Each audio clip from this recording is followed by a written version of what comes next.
범인을 어떻게 잡을 것인가 이게 아닙니다. 네, 지금 당장 단속을 몇 건 했느냐 이것도 아니고요. 그렇죠. 팽팽한 긴장감이 감도는 회의실에서 무거운 침묵을 깨고 경찰청 생활안전국장이 던진 질문은 아주 단순하지만 굉장히 날카로웠습니다. 우리가 하는 일의 본질이 도대체 무엇입니까? 우리가 창출해야 하는 가치가 뭐죠? 바로 이거였거든요. 아, 진짜 숨막히는 질문이네요. 맞아요.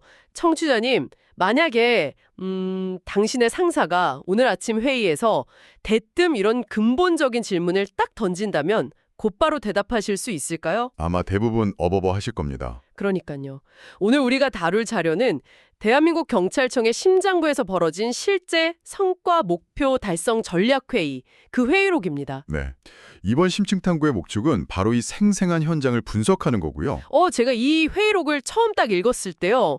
솔직히 공공기관의 기록이라는 사실이 믿기지가 않을 정도였거든요. 아, 보통은 안 그렇잖아요. 네, 보통 이런 회의는 위에서 아래로 지시사항 쫙 하다라고 너네 실적 얼마나 했어? 이렇게 점검하는 식으로 흘러가기 마련이거든요. 그렇죠. 실적 압박. 네, 그런데 이 문서는 전혀 다릅니다. 이 안에는 조직의 리더십, 그리고 공급자 중심에서 수요자 중심 마인드로의 철저한 전환, 또 진정한 목표 설정이란 게 대체 무엇인지에 대한 아주 치열한 비즈니스 케이스 스터디가 담겨 있어요. 자, 이 부분을 한번 파헤쳐 보죠. 이 회의록 전체를 관통하는 핵심은요. 경찰청 생활안전국장하고 익명의 과장들 사이에서 벌어지는 질의응답입니다. 네, 계속 핑퐁 요가죠. 맞아요. 끊임없이 질문을 던지고 그 질문에 꼬리를 물면서 진짜 해답을 찾아가는 과정이거든요. 회의 초반부 분위기를 보면 한 A 과장이 외부 코칭하고 독서를 통해서 얻은 어떤 리더십의 변화를 고백하는 아주 흥미로운 대목이 나옵니다. 여기서 30%의 마법이라는 개념이 등장하죠. 네, 그 본청이라는 거대 조직에서 오래 근무를 하다 보면요. 자연스럽게 눈높이가 확 높아질 수밖에 없습니다. 아무래도 엘리트들이 모여 있으니까요. 그렇죠. 그래서 A 과장 역시 자신의 기준에 미치지 못하는 직원들을 보면서 좀 답답함을 많이 느꼈다고 솔직하게 털어놓습니다.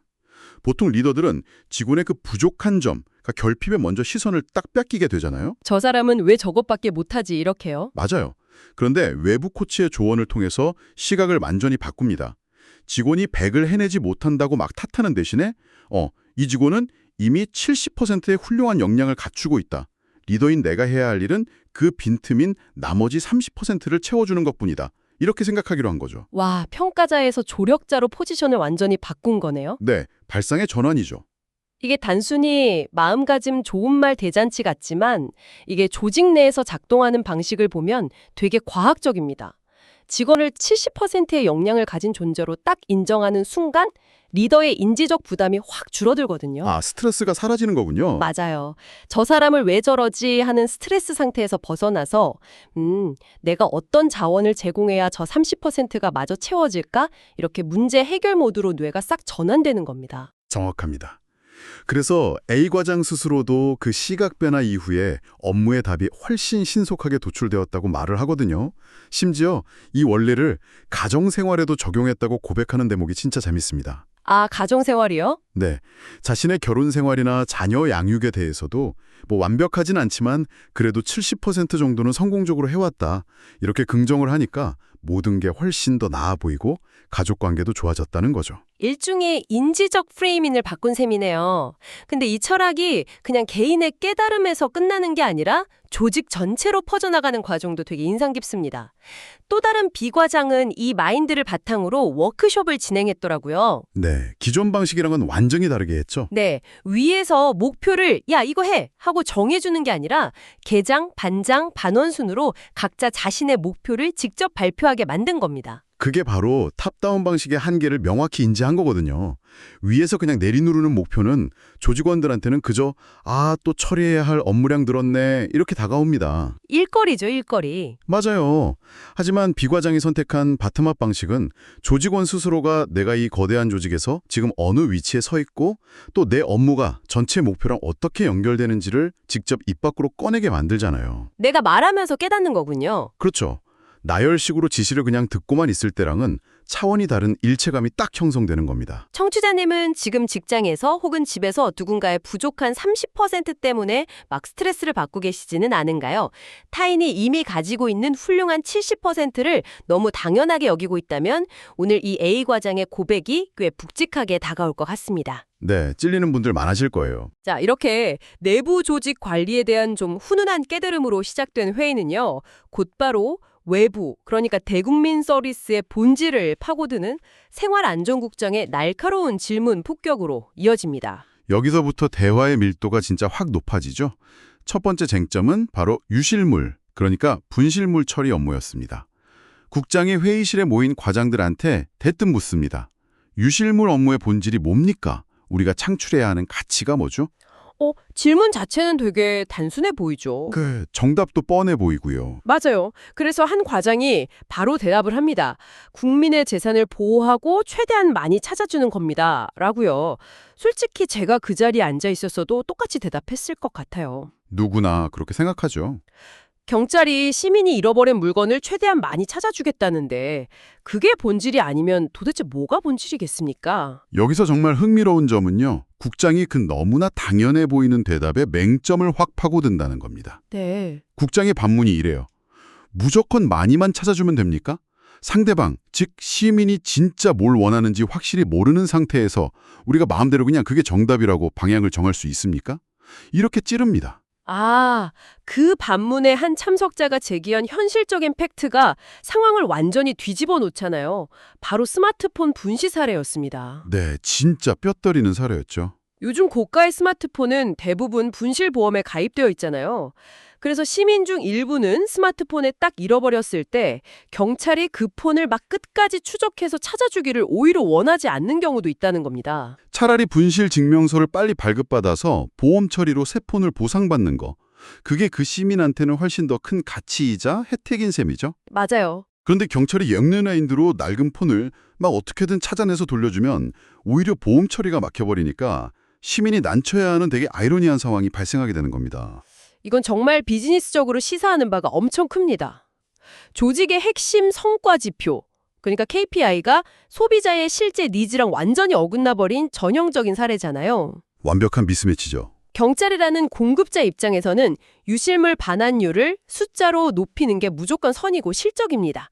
하지만 수요자인 시민의 입장은 시대하고 기술의 변화에 따라서 완전히 달라진 거죠. 그래서 국장이 내린 지시가 아주 파격적입니다. 책상머리에 앉아서 공급자들끼리 백날 회의해봐야 진짜 수요를 알 수 없다. 이렇게 일가를 하죠. 속이 시원하네요. 네네. 그리고 되게 구체적인 행동 지침을 내려요. 시간이 없으면 과장 포함해서 4명이 하루에 3명씩 열흘만 시민들에게 직접 물어봐라. 그러면 120명의 생생한 데이터가 나온다. 와, 완벽한 통계청 데이터를 각 잡고 가져오라는 게 아니었어요. 아니죠. 탁상공론에 빠져있지 말고 당장 현장으로 나가서 단 120명의 목소리라도 직접 들어보라는 그 민첩함, 다시 말해서 되게 애자일한 접근법을 요구한 겁니다. 맞습니다. 내가 지금 믿고 있는 정답이 과연 고객에게도 정답인지 끊임없이 의심하라는 뼈아픈 조언이죠. 자, 그럼 이게 다 무슨 의미일까요? 단순히 분실물 처리에만 국한된 이야기일까요? 전혀 그렇지 않습니다. 바로 이어지는 두 번째 질의응답을 보면 이 본질에 대한 집요한 탐구가 훨씬 더 복잡한 사회적 이슈로 확 확장이 됩니다. 이번에는 성매매 단속 그리고 기초질서 유지 업무가 도마 위에 오르거든요. 아주 민감한 주제네요. 네, 국장은 또 묻습니다. 단속은 수단일 뿐이다. 그 업무를 통해 궁극적으로 지켜야 할 보호법익, 즉 보호가치가 대체 무엇이냐. 와, 보호법익이라는 단어가 주는 무게감이 상당한데요. 원문을 보면 이 성매매 단속 문제에 있어서 우리 사회가 요구하는 가치가 얼마나 복잡하게 막 얽혀 있는지를 되게 냉정하게 짚고 넘어갑니다. 맞아요. 한쪽에서는 여성의 인권 보호라는 측면을 강하게 주장하고 또 다른 한쪽에서는 건전한 성풍속도와 공공의 질서 유지를 강조하는 시각이 공존하잖아요. 네, 지금 이 대화에서 우리는 어느 한쪽의 가치가 맞다 틀리다 이걸 논하는 게 절대 아닙니다. 회의실 안의 국장도 특정한 가치만이 유일한 정답이라고 단정짓지 않거든요. 네, 중립적으로 보는 거죠. 중요한 건 시대가 변함에 따라서 이런 복잡한 사안을 바라보는 대중의 인식체계, 그리고 사회적 요구사항이 계속해서 변하고 있다는 그 사실 자체를 인지하는 겁니다. 맞아요. 국가기관의 핵심 아젠다는 단순히 법조문을 기계적으로 딱딱 적용하는 게 아니라 현재 우리 사회가 진정으로 요구하는 가치가 과연 무엇인지, 또 법하고 현실 사이의 그 간극을 어떻게 줄일 것인지를 끊임없이 고민하는 데 있다는 겁니다. 만약에 이런 보호법익에 대한 치열한 고민이 하나도 없이 그냥 단순히 이번 달 성매매 단속 몇 건 했어, 기초질서 위반 스티커 몇 건 별부했어, 이런 수치적 목표에만 매몰된다면 어떻게 될까요? 실적 채우기 급급해지겠죠. 그렇죠. 일선 경찰들은 사회적 맥락을 완전히 상실한 채 맹목적으로 실적만 채우는 기계가 되어버릴 겁니다. 본질을 잃어버린 수단은 결국 대중에게 폭력이 되거나 아니면 무의미한 행정 낭비로 전락하고 마는 거죠. 어떤 업무든 그 일을 해라만 하는 왜, 그러니까 why가 빠져버리면 남는 건 진짜 영혼 없는 어떻게 뿐이니까요. 성취자님의 책상 위에 지금 놓인 업무 목록을 한번 떠올려 보시죠. 네. 내가 지금 눈꽃 뜰 새 없이 쫓고 있는 그 수치나 목표 뒤에 숨겨진 진짜 지켜내야 할 핵심 가치를 혹시 잊고 지내는 건 아닌가요? 뼈 때리는 질문이네요. 이 본질에 대한 탐구는요, 결국 조직 내의 권한 위임이라는 문제로 아주 자연스럽게 넘어갑니다. 회의록 후반부에서 우리는 그 조직 관리의 영원한 축제잖아요. 마이크로 매니지먼트의 함정에 대해서 아주 명쾌한 해답을 만나게 됩니다. 이 부분도 진짜 흥미진진하죠. 주제는 일일이 시스템, 그러니까 일일이 종합 상황실하고 지역경찰의 유기적인 협조, 그리고 도보 순찰의 확대 방안이었습니다. 네. 체감 안전도를 높이기 위해서 한 비과장이 도보 순찰을 활성화해야 한다면서 안건을 딱 냈어요. 거기까지는 되게 좋았는데 문제는 본청 차원에서 순찰차 휴차 여부나 되게 구체적인 순찰 지침을 막 직접 연구해가지고 전국 일선 경찰서로 내려보내겠다고 한 겁니다. 중앙에서 아주 세세한 실행 지침까지 다 통제하겠다는 전형적인 마이크로 매니지먼트의 발상이죠. 과도한 간섭이 될 수 있죠. 그때 국장이 즉각적으로 브레이크를 확 겁니다. 그 구체적 실행 수단을 결정하는 사람이 누굽니까? 라는 아주 짧고 강력한 질문으로 말이죠.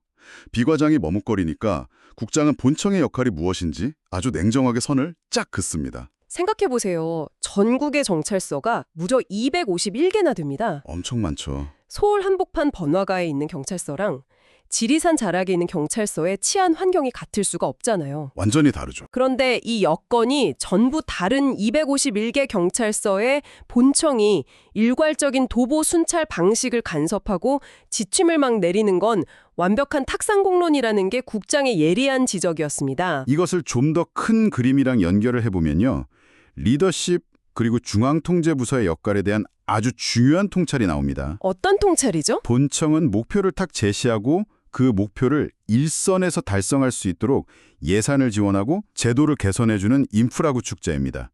일선의 업무를 직접 감나라 배나라 지시하고 통제하는 플레이어가 아니라는 거죠. 하지만 실무를 기획하는 과장 입장에서는 일선 경찰서에 뭐라도 구체적인 도움을 주고 싶어서 그랬을 거잖아요. 그렇죠. 선의였겠죠. 그래서 국장은 단순히 야, 통제하지 마 이런 질책에서 안 끝내고요.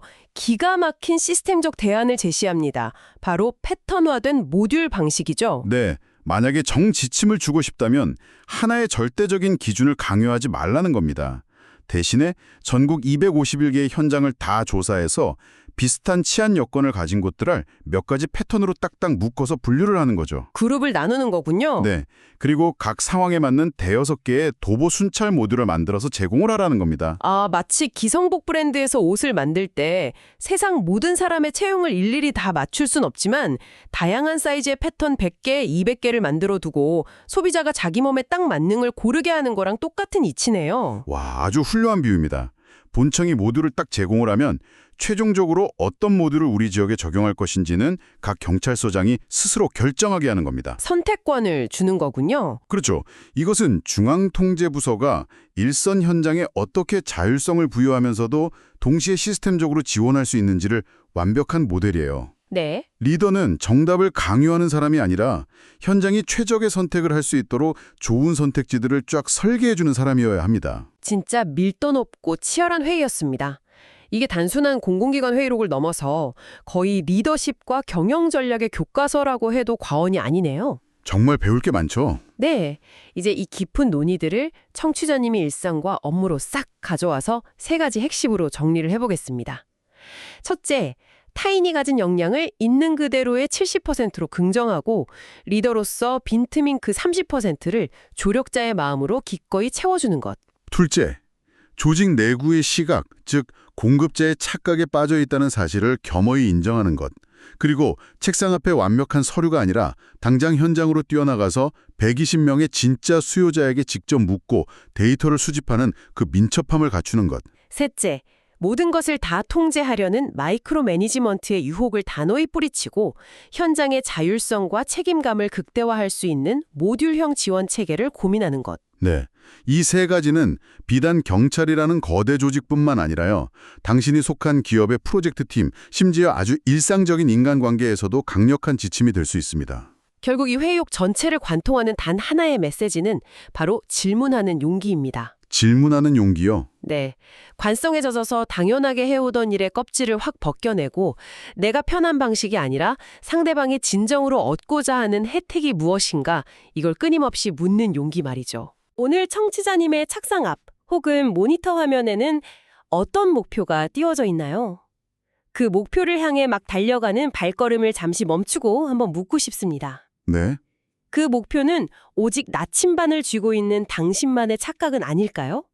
진짜 누군가가 간절히 원하고 필요로 하는 가치를 담고 있나요? 이 질문은 사실 꽤 고통스러울 수 있습니다. 지금까지 내가 뼈 빠지게 쌓아온 실적이나 업무 방식이 어쩌면 완전히 허상이었을지도 모른다는 그 사실을 마주해야 할 수도 있으니까요. 두려운 일이죠. 하지만 그 고통스러운 직면 없이는 결코 수요자가 원하는 진짜 가치에 맞닿을 수 없습니다. 마지막으로 청취자님의 능동적인 생각을 팍 자극할 도발적인 질문 하나를 던지면서 이번 심층 탐구를 마무리하겠습니다. 네. 만약 당신이 오늘 당장 하고 있는 업무의 모든 절차와 방식, 그리고 회사의 이름, 직급 체계를 영구적으로 싹 백지화해야 한다고 상상해 보십시오. 그리고 오직 당신의 최종 소비자가 당신의 노동을 통해 얻게 될 단 하나의 구체적인 혜택만을 기준으로 당신의 존재의 이유를 다시 정의해야 한다면 내일 아침 사람들은 당신의 직업을 무엇이라고 불러야 할까요? 정말 많은 생각을 하게 만드네요. 그 치열한 대답 속에 어쩌면 당신이 진짜 가야 할 새로운 방향이 숨어 있을지도 모릅니다. 오늘의 분석은 여기까지입니다. 여러분의 새로운 직업 이름은 무엇일지 스스로 꼭 한번 답해 보시길 바랍니다.